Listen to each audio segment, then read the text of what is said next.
सलाम। मेरा नाम सजाद हुसैन है कि शुगर का मरीज़ है। 5 साल हो गए मैंने मंजे ते पे हैं। कोई कहीं छोटे छोटे 2 बच्चे हैं, कोई कम को नहीं, रोजगार कोई नहीं। छोटी दुकान बना के बैठे हैं।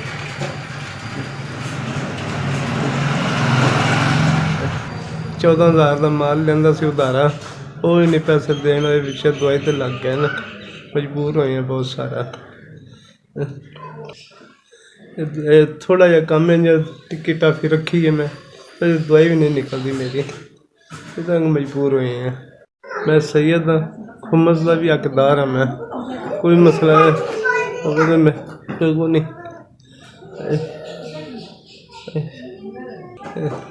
ना 14,000 मेरा करदा लैंदा पिया, ना दवाई का कोई पैसा। सूरत हाल बनती पी मेरी।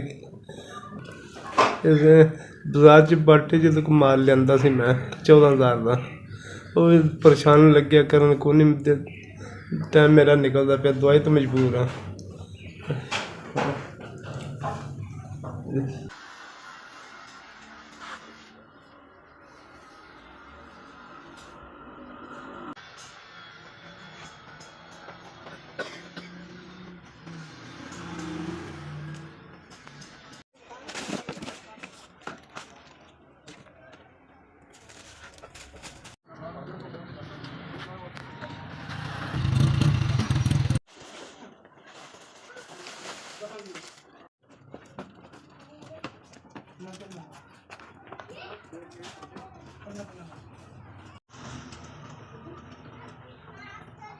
अलहमदुलिल्लाह मेरा समान आ गया, ये मेहरबानी तुहाडी।